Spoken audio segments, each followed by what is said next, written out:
책을 너무 볼 건 많은데 시간은 없어가지고 한 달에 20권 읽기에 도전한 적이 있었거든요. 그런데 정말 정확히 딱 한 달 지나니까 한 권도 제대로 설명을 할 수가 없었던 거예요. 도대체 왜 이런 일이 일어났을까요? 바로 여기서 제가 깨달은 게 있었습니다. 그냥 많이만 읽는 게 아니라 한 권이라도 제대로 읽어야 될 필요가 있었던 거죠. 그리고 그 해답을 저는 필사에서 찾았습니다. 이 문예 비창작이라는 책에서는 잭 케루악의 길 위에서라는 소설을 매일 한 쪽씩 20분 동안 타이핑으로 쳐서 10개월에 걸쳐서 통째로 필사한 사람의 이야기가 나오는데요. 이걸 다 필사를 한 거를 블로그에 올리거든요. 그러고 나서 이건 내 인생에 정말 가장 짜릿한 독서였다. 그렇게 말을 하면서 그냥 눈으로 읽기만 해서는 절대로 알 수 없는 어떤 일들이 자신한테 일어났다고 이야기를 합니다. 또 철학자이자 비평가였던 발터 베냐민은 베껴 쓴 텍스트만이 텍스트에 몰두하는 사람의 영혼에 지시를 내린다. 이렇게까지 이야기를 하면서 책을 베껴서 필사하는 행위를 예찬을 하고 있거든요. 하지만 이렇게 필사를 하면서 책을 읽었을 때 얻을 수 있는 효과가 정말 어마어마하다는 걸 저는 알기 때문에 이거를 계속 하게 되는데요. 첫 번째로 저의 경우에는 처음에 책을 읽기 시작할 때가 가장 집중하기가 좀 힘든데요. 그럴 때 이렇게 필사를 하면서 책의 내용을 따라가다 보면 어느새 집중력이 확 올라가더라고요. 저는 지금 엘러건트 유니버스라는 책을 필사를 하고 있는데요. 이거를 아마 필사를 하지 않았으면 책을 제대로 이해하지 못할 거라고 확신을 합니다. 이런 책들을 이해하기 위해서는 기초부터 이렇게 다져가는 게 필요한데요. 제가 지금 노션 앱을 사용하고 있는데요. 책을 쭉 필사하다가 잘 이해가 안 되거나 모르는 부분에 대해서는 콜아웃 표시를 해놓고 거기에 질문을 적어놓거나 좀 놀라웠던 부분, 다시 생각하고 싶었던 부분에는 다른 색깔로 표시를 해두기도 해요. 그리고 읽다가 당장 궁금해지는 부분에서는 GPT로 넘어가서요.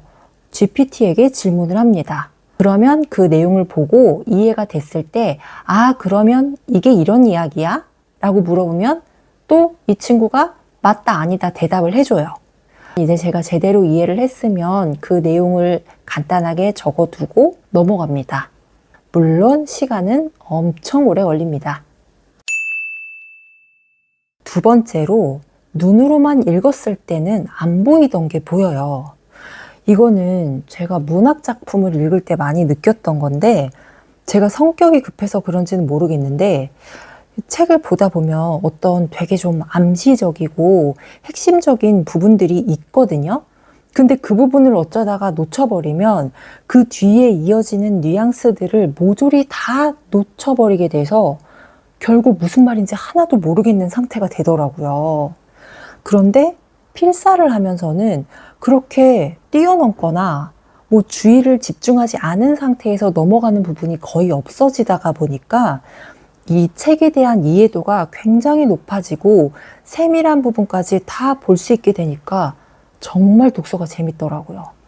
저는 이런 식으로 읽었던 책이 한강 작가님의 히라버 시간이랑 채식주의자 그리고 소년이 온다를 어느 정도 필사를 하면서 읽었는데 그 전에 읽었을 때는 전혀 이해하지 못했던 부분도 필사를 하면서 너무 감동을 받으면서 읽었던 경험들이 있어서 그 소설들만큼은 정말 필사를 해보시기를 추천을 드립니다.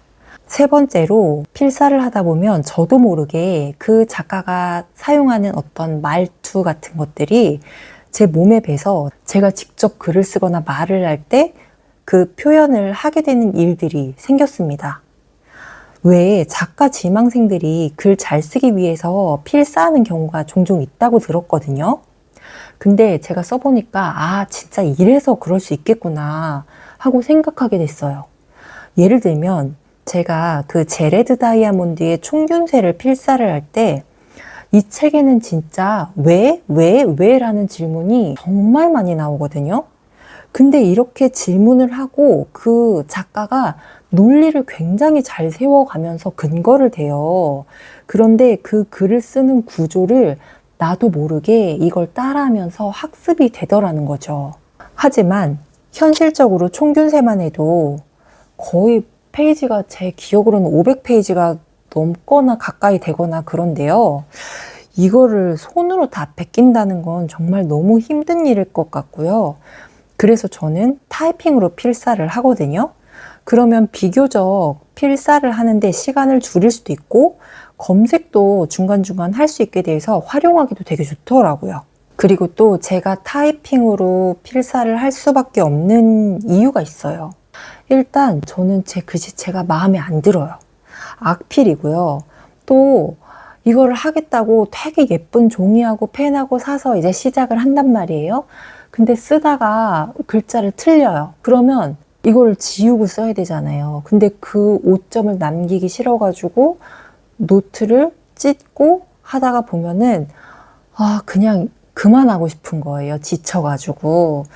그래서 이제 저는 노트에 이거 하는 거는 나랑 맞질 않구나. 그래서 애초부터 뭐 다꾸랄지 이런 거는 저는 전혀 할 줄도 모르고 관심도 없기 때문에 이쪽으로는 제가 아닌 것 같아서 타이핑 필사를 시작하게 됐고요. 이 필사가 좋아지게 된 데에는 어떤 필사를 도와주는 이런 예쁜 도구들의 힘도 좀 있기는 한 것 같아요.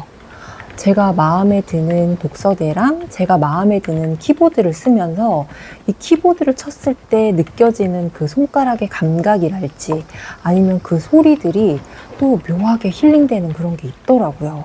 마지막으로 이건 좀 심리적인 건데요. 이 필사가 묘하게 마음을 안정시켜 줍니다. 책 속의 문장을 하나하나 옮겨 적다가 보면은요. 어느 순간에 머릿속이 굉장히 고요해지고 불안이나 잡생각이 사라지는 기분을 느끼게 되거든요.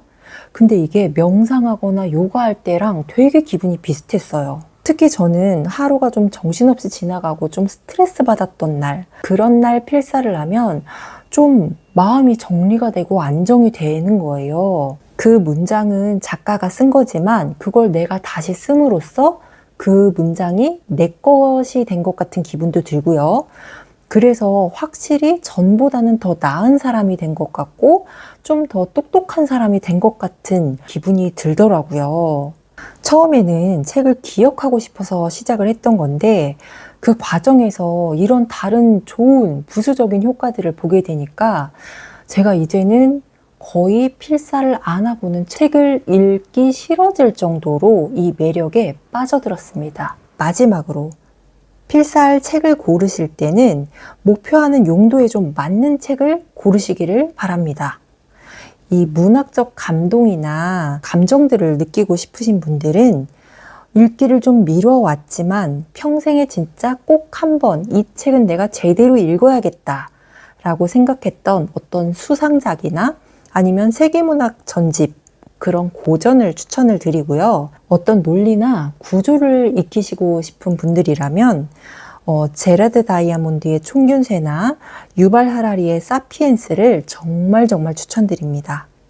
이 책들은 주장과 근거가 아주 치밀하게 맞물려 있는 책들이기 때문에 확실히 도움을 받으실 수 있을 거예요. 그 밖에도 내가 진짜 이것만큼은 해보고 싶다 하는 책들이 있으시다면 꼭 한번 도전해 보시기를 추천드립니다. 굳이 한 권을 다 필사할 필요도 없고요. 그냥 하고 싶은 만큼만 하시면 됩니다. 그러니까 너무 부담 갖지 마시고 그냥 시작만 해보세요. 그리고 필사하는 시간이 즐거워질 수 있도록 이 책을 고정할 수 있는 어떤 독서대나 다른 키보드 같은 것들은 하나쯤 가지고 시작하시는 것도 정말 좋을 것 같습니다. 안 그러면 이게 필사를 하다가 책이 그냥 덮여버리거나 또 목이 너무 아파지면 이게 계속 하기가 힘들더라고요. 그래서 제가 쓰는 최소한의 필사 용품들을 고정 댓글에 달아 놓을 테니 한번 참고 부탁드립니다. 오늘도 긴 영상 시청해 주셔서 감사합니다. 다음에 더 좋은 책 이야기로 다시 찾아뵙겠습니다. 감사합니다.